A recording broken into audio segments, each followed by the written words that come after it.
What a great victory for Max Verstappen and Red Bull. Led the 50th race of his career today, takes the 28th victory of his career. Max Verstappen from 10th on the grid comes home to win the Hungarian Grand Prix.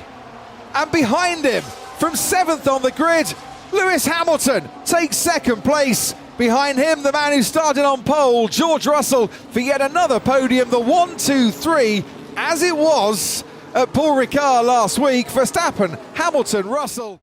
What's up, everybody? F1 Podcast back again this week with myself, Andrew Cleary, Jonathan Ricci with me this week.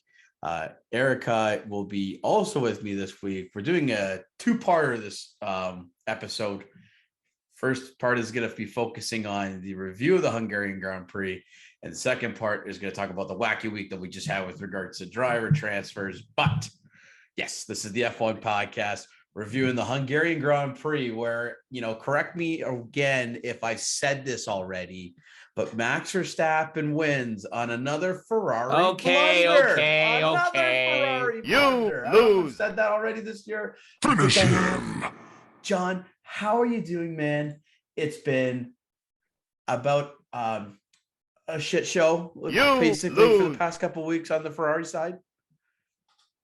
Like, whose idea? Oh, well, first off, hello everyone. It's good to be back. I mean, we have what was it? We last talked about the French Grand Prix, and then now we're here. I'm just happy it's a summer break, man. Like, it's been a rough couple of goes for Ferrari. Like, whose idea was it to put the hard tires on? Because we've seen consistently this year that the hard tires take a while just to heat up, and even, sure, you could, want to get away from the gap and everything, but my gosh, how many screw ups does it have to take for the Ferrari garage to, like, I'm making, this is my prediction. I think this is Binotto's last race as F1, as the head of Ferrari. Yeah, that's my prediction. I love it. I love that prediction. That to me, that's a good take, because you can't go to Maranello and say, like, okay, this is where we're sitting at the championship. Like, Leclerc is almost, I think it's 70 points behind or something. He's 80. So 80 now. 80. And you have Mercedes now climbing in the constructors. They're only 30 points back. And mind you, like, yes, the Mercedes car has improved, and, God forbid, sorry. I give a lot of kudos to Sir Lewis Hamilton and George Russell. They're putting some magnificent drives at the expense of Ferrari. I feel for Leclerc. I feel for Carlos Sainz. This weekend was another weekend of disaster. And, you even heard in the team radios, I'll try to put some of it in if I can. Just the frustration that the drivers had with their engineers. It's like, whose idea was it to put the hards on? Like, is it okay? Why should I pit now? What is doing? And, Oh my God, the hard were so bad. That's why I said that I wanted to stay on the medium as long as possible. The hard were really bad. Was this the same for everyone, or was this only for us? I think it was the same for everyone with the hard. It's frustrating. So for those who weren't able to watch the race, what happened was that George Russell got his first pole of the year on Saturday. Very impressive lap from the Briton in his first pole lap as in F1, beating out Sainz by, I think, a couple of hundredths of a second. Nevertheless, had Sainz P2 and Leclerc P3, with the Red Bulls of Verstappen and Perez being P10 and 11, because Perez didn't have a good lap in qualifying too, where he got blocked by Magnussen and didn't make it out of it as a result. And Red Bull had a big power unit issue in Max Verstappen's car in Q3. Well, so think about this, right? You are P2 and P3 on the grid. You are miles back in the Constructors Championship, and you have a chance to not only win the race, but to catch up on some serious ground against Red Bull. And Sunday was just anything but easy for the team, from the team from Maranello and Red, because I don't know if anybody noticed this, but when the hard tires were put on this weekend, so the track temperatures are very cold. So not only is it already hard for the hard tire to, get warmed up, you can't get it warmed up on a very cold track. But I guess this was a case where Alpine and Alfa Romeo and I believe Kevin Magnussen of Haas, the reason why because he pitted early due to a black and orange technical flag. They went on hards early on the race. And I don't know if you noticed, John, but it was pretty much like skating on an ice rink with those bad boys. Yeah, they were struggling really hard with that. And mind you, only just to put some icing on the cake, another Ferrari engine, Valtteri Bottas's engine went out. So just to we've seen this consistently throughout the year that the Ferrari engine, when it's a reliable car, they're able to get points and able to win races. On the other hand, when that engine is not working, we could see situations, what had happened to Bottas and what has happened to the Ferraris in previous, Ferrari run cars particularly.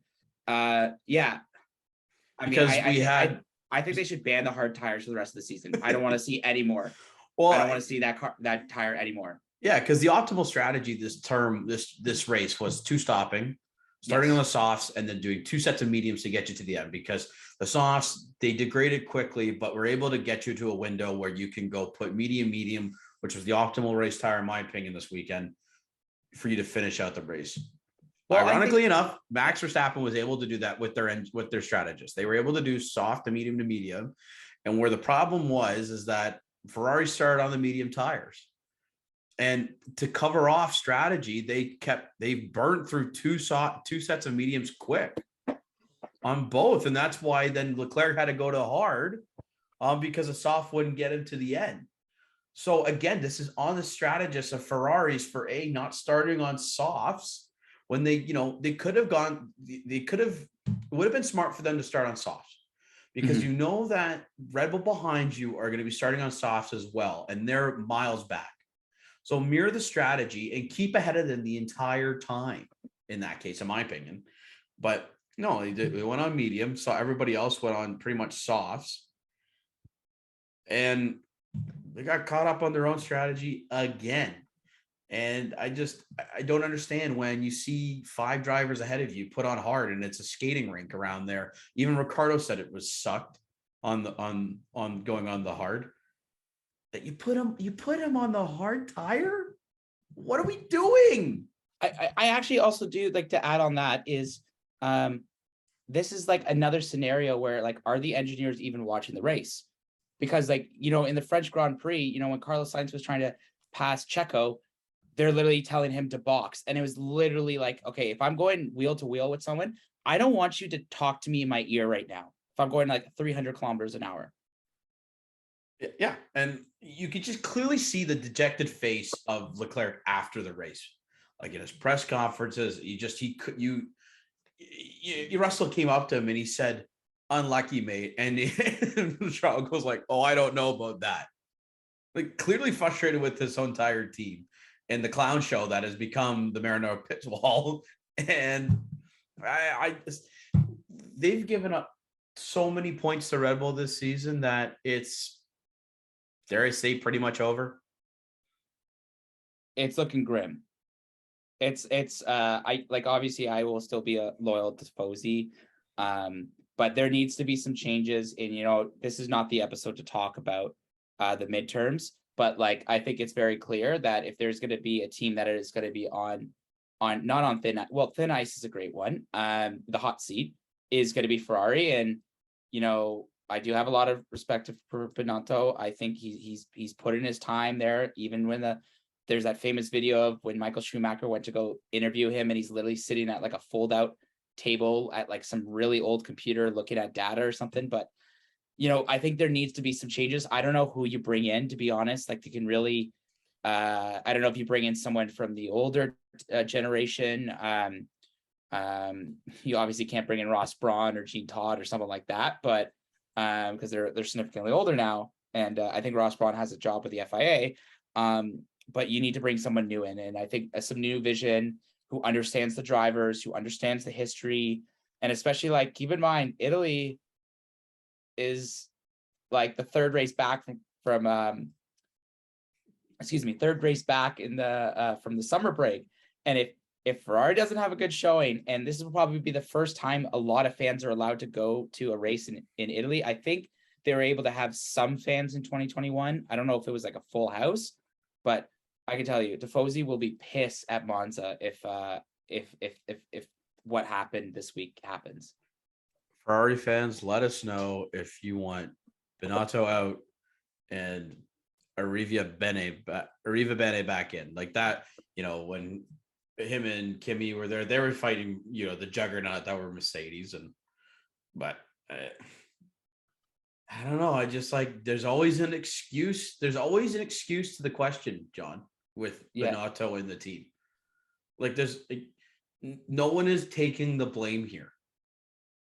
And it really is falling all on Binotto. He needs to get his team in a row right now, because he's screwing up screwed up a good year in terms of racing, both from Charles and Carlos's point of view. But, looking on it now after today's race, Max is clearly 80 points ahead in the Drivers' Championship. But between second and I believe seventh or sixth, between Lewis Hamilton or Charles Leclerc and Lewis Hamilton, there's only a 32-point gap. So the battle for second place is pretty much it's all there for anybody to compete with. Mm-hmm. And as you mentioned, another double podium for Mercedes, back-to-back races where they get a double podium. And George was a little unlucky, didn't really have the pace on Sunday to maximize car, still finished P3. Hamilton, amazing drive, finishing from P7 to P2 with the fastest lap. 6 straight podium for Lewis Hamilton. Yeah. And is this his second place in a row, I believe? Yes, correct. So I don't think the Mercedes car is there yet to win the race. I think they can by the end of the season, but they're just not on the same level as Red Bull and Ferrari when Ferrari want to be good, when that car is firing on all cylinders. Also, just Matt, you could probably give Max Verstappen the worst car on the grid and he will still find a way to make it to the front. Oh, Tyler, that one's for you, buddy. You're gonna love that. What an unbelievable drive, all weekend. This from P10 to P1, man was on a mission. I'd say one of his best drives all year, maybe of his entire career. He was an absolute rocket ship out there this weekend, passing guys left, right, and center, battering through the midfield to get to a position where he could win.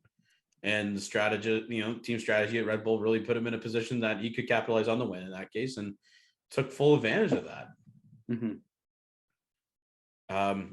But nevertheless, those are kind of the top six. The top six finished up. We had Verstappen, Hamilton, Russell, Sainz, Perez, Leclerc. Now back after the midfield, we had Lando, who finished 7th. Kind of ran his own race, in my opinion. Yeah, I think he had a respectful race. I mean, there's not much you can do when you have Max Verstappen behind you. He's going to pass you eventually. I think he had Perez behind him as well. So, I think it was another good points finish for him. It's his 4th straight points. Going into the, he won't be in the hot seat going into the summer. He's not going to be the target, but he's at least solidified his spot as the number 1 driver at McLaren, I think. Yeah, I think we'll discuss more of this in part 2, but his buddy is more so in the hot seat, and could be interesting considering what had transpired on the drivers transfer market this past week. Oh my goodness, I can't believe I have to miss that episode, but but it's crazy. I think you and Eric are gonna have a hoot and a holler. So, well, speaking of a team that made some waves this week, it's funny. Last year, this race, Ocon and Alonso had probably one of the best performances of their entire careers at put Alpine on the map right there. Ocon winning with Alonso defending like a lion against Hamilton. Oh, that was probably the best defending of the season. Right? I don't think I've seen any better defending than that. Funny how that changes 1 year later, where right off the start, Ocon was defending Alonso like a lion and pushing him not only into the pit lane, but also almost into the wall after turn 2. And they just did not have the pace this weekend. They went on the hard tires, got absolutely screwed. Luckily enough, they finished 8th and 9th, like Alonso and Ocon did. But man, how 1 year changed so much. Yeah, I mean, there's also like, I think there was also a lot of luck, a lot of like factors that were able to lead to Ocon's win. With the whole, especially when they all started on the inters, and I mean, it was the inters, then they all changed, and then Lewis, big accident. Oh, sorry, yeah, I forgot about the big accident in turn 1, and then also Lewis Hamilton starting on the inters on the restart was the only driver who did not come in. And then there's the famous photo of him just by himself on the track, but yeah, no, it's I mean, they both got point finishes. They are like, they inched. I know obviously it wasn't their weekend, but they still inched a little bit ahead. I think that was it last week last week they passed. So they are now 4 points ahead of McLaren in the constructors now. Yeah, so good, no harm, no damage done there, because I think they netted the same amount of points. I think Lando had 6, Ocon and Alonso combined for 6. So no change there, luckily, thankfully. Can we just take for a second? Can we just talk about the pure dominance of the top 3 teams right now? 431 points, 334 points, 304. No other team is over 100. Yeah, it is. It's been the top 6 have been consistently either Mercedes, Ferrari, or Red Bull. I think Lando has been on a podium once that wasn't on, one from the top 3 teams in the constructors. So it's really crazy to think, and we'll talk about more in our mid-season show coming up in a couple of weeks. But yeah, we were promised not promised, but we were pitched a season where anyone can win. And it's crazy how we've seen teams tend to take over the new regulations, and it's the top 3 teams that are kind of the ones that have been able to take over the dominance, and everyone's kind of been fighting in the dust below them. Yeah. So I actually, speaking about, focusing on the race, I got a question from, Luca here on Instagram. I really appreciate the question. He said, does Hamilton have what it takes to fight for the world WC? I think he's talking about the World Drivers' Championship. I think based off this weekend that if there is a situation where if Ferrari keeps tanking, like maybe he's still too far back, but he's clearly showing that he's able to have some energy and still some poise and some commitment. And I think the run of the consecutive podiums gives that extra drive to go push even more, even though that they might not be the fastest car in the grid. Yeah, I can see him fighting for P2. Yeah, not P1. I not this year at least. Max is too far ahead, in my opinion, right now for him to really get challenged in the final 9 races of the season, barring a monumental collapse, which he is not known for. Red Bull's not going to be known for that. They have a good car this season. There's no, unless reliability absolutely tanks, I don't see Max getting any pushback from the bottom, from the next 5 in terms of winning the World Drivers' Championship. With that said, next year might be another different story, and he might, I think Mercedes have kind of made really good grounds over these past 13 races to take a car that, was the cream of the crop in the midfield, obviously, but was the best of the, was the 3rd best of the top 3 going in to start the season for sure. So the fact that they're making strides and getting fastest laps, especially, just goes to show how much they've worked on the pace of that car, and keep working at it. I think it would just be a lot of fun to see the top 3 teams, like any team can win any given race. It would be a really cool, it's something we haven't had in a long time, in my opinion, in F1 with regards to fighting for championships in that case. But yeah, this year I don't think he's got it. Maybe in the next couple of years he does. Yeah, and especially some of the driver changes that have been happening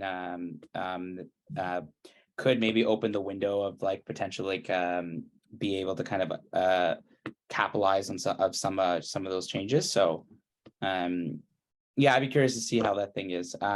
Unfortunately, that's the only fan question I was able to get because the other ones I have saved. I just want to say, first off, we got a lot of great questions this week, but we're gonna save some of those ones because those are really for gonna be our mid-season review.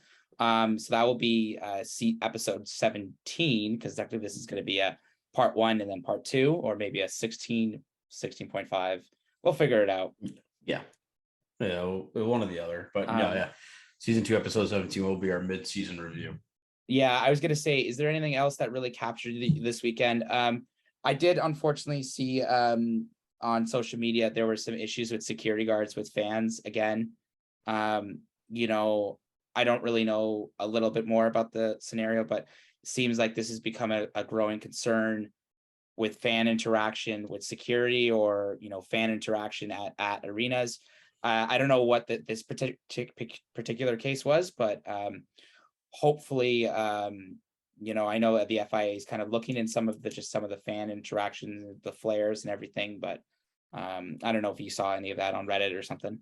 No, I didn't see any of that Reddit, but they should. Yeah, it's just, again, fans, be there to have fun. Let's not cause issues, right? Don't put anybody at danger.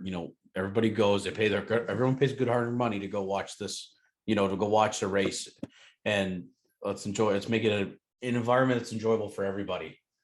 And I do love the passion of the fans that do bring flares, because I know they're dedicated to the sport. But again, find another way to show your passion in that case. Yeah, and I think a lot of it, or I think also like a lot of these sporting venues that are having their first time having fans back in 2 years. So I think, let's be proactive. I think a lot of people are excited to be back. Maybe they just don't remember what they've done for the last 2 years for these things. So I'm just hoping for I think on behalf of the F1 podcast, hopefully the rest of the season goes a little bit smoother. And I really hope that the FIA, and whether if it was security or anything, hopefully there's some moves to make it a better environment. And we're sorry for any fans who've had to deal with any of that going forward in the last couple of races. Because the fans do make the F1 races that much more enjoyable. In that case. But I was going to ask, is there anything else that really stood out to you this weekend? I mean, I'm sorry, like everything was Ferrari. I didn't really pay attention to anything else. A couple things stood out for me. I think Haas's upgrades were kind of funny, looking like the white, calling them the white Ferrari with the side pods and having that kind of like pool looking dip. Yep. And unfortunately, Kevin's race was kind of compromised early with the black and orange flag. So we had to go in the hard, and that didn't really put. So I don't think Haas were really able to showcase their upgrades this week to the full extent. I think a guy that kind of got screwed on strategy was Danny Rick this weekend, because he did have some nice moves. He had the double overtake on Alonso and Ocon there early on in the race to get into the points, and then he ended up getting tossed onto that hard tire, which just, again, is awful. Actually, Andrew, before you keep going further, can you maybe just tell the fans what exactly is a black and orange flag? People, I know the black flag is associated with like disqualification, or I believe, but what does the orange mean? So black and orange, when waved together, is a technical flag where there's something going on wrong with your car. We've seen in the past where in Azerbaijan, there was, a few years ago, Hamilton's headrest was coming up and out of place. So he had, as soon as you get caught with the black and orange flag for your, whether it be technical in this case, and Magnussen's seen it a couple times this year, the front end plate on his wing was just kind of hanging off there, right? Which could cause an issue, with debris on track during the race. So they throw him a technical flag, a black and orange flag, saying that you have to come in on the next lap to pit, otherwise you're going to get penalized for not doing so. So he comes in the next, so it's a forced pit stop effectively, which, did ruin the race. But yeah, the reason why it's out there is it's for safety, right? We want to make sure everybody's, it's a safe case. So we've seen it a lot more this year in terms of the black and orange flag being used. quite a bit.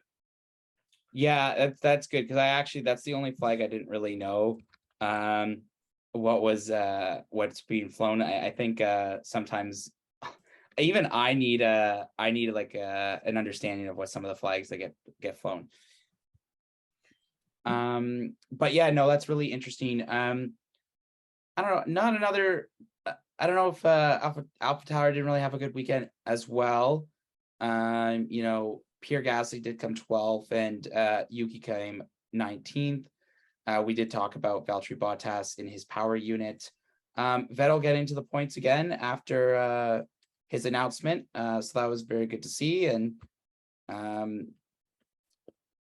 yeah, I just I just can't stop looking at the I'm literally looking on Wikipedia right now as we talk, and I just seen the Carlos 2, Charles 3, and then like ends up 5 and 6 at 4 and 6. Sorry. No, I don't. Not a good weekend. I normally I would be more talkative about stuff that has happened at the race, but like, man, like I'm still fuming about like what happened. I just don't understand how this is just, there's been no change. And this is a constant thing that's been happening all season. Again, like we said last week, it's either reliability or strategy or a driver error that's been causing issues for Ferrari this season. And it's more so been the strategy that's kind of screwed them up. Like we didn't even talk about the fact that Max spun in the race and he still won. Some were saying I think he was checking to make sure Leclerc was not in the wall, I guess. Or checking that he had the hard tire on. Yeah. Because again, so the cool down room at the end of the race was hilarious, right? They all go in. Oh my god! And they see that Ferrari was on hards, and they all had a good chuckle about it. It's just like it's become a comedy now, as a result. And I don't understand it. Why? That was a hero play that just not needed to be part there. Not at all.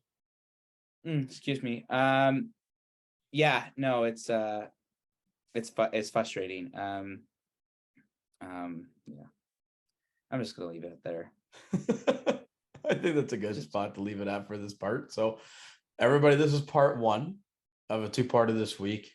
Unfortunately, Jonathan will not be here for part 2, but Erica will be joining us for part 2, and we're going to be taping that tomorrow.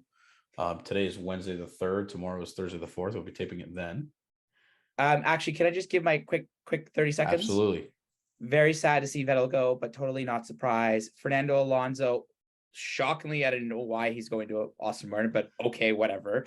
Oscar Piastri, sorry, Alpine itself, okay.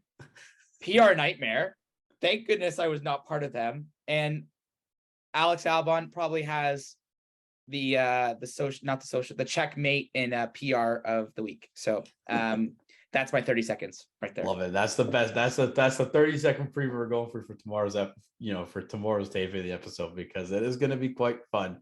As John alluded to, a lot happened this past week. And I think I was just thinking that, like, okay, Vettel retiring, okay, that's it. Like, but I also thought, oh no, the floodgates are going to open. Here we go. This is what's going to happen, because it takes one driver. Well, Pierre Gasly got re-signed, but like it takes one driver and then it freaking trickles. Yeah, as we saw last year. The floodgates have opened, and it should be an exciting summer. Okay, actually, I got a question for you and Erica for tomorrow, and everyone can hear it. Who is your favorite driver's retirement? Okay. So of all time, you can say, like, we'll start back when Formula One first started. Whatever, pick the driver. I would love to. So that's my question to you both tomorrow. All right. And for our fans, we're still taking questions on Instagram, YouTube, Spotify. Well, you can't really do it on Spotify, but yeah, send us questions on Instagram and YouTube. So both Andrew and Erica can have some good content to talk about tomorrow. Yes. So on that note, with those questions lingering over, for tomorrow's episode, John, thank you so much for joining us on part 1 today. Thanks for putting up with me, even though I'm still fuming after Ferrari's loss. No. Hey, you are not the only one feeling this way. As a as a non-Ferrari fan, it's pissing me off too, because it's just the pure incompetence sometimes that comes out of there that makes your head scratch. As I'm scratching my head right now. Yeah. Well, everybody, thank you so much for listening to part 1 of this episode. Part 2 will be up very shortly. Again, follow us on Instagram for great F1 content, as well as follow us on Spotify, Apple Podcasts, and YouTube to listen to the podcast and to submit any fan questions. You're more than welcome to open the fan questions there. This is Andrew. He's Jonathan. And this is the F1 podcast. Look forward to hearing from you soon in the next episode. Talk to you soon. Ciao, buonanotte.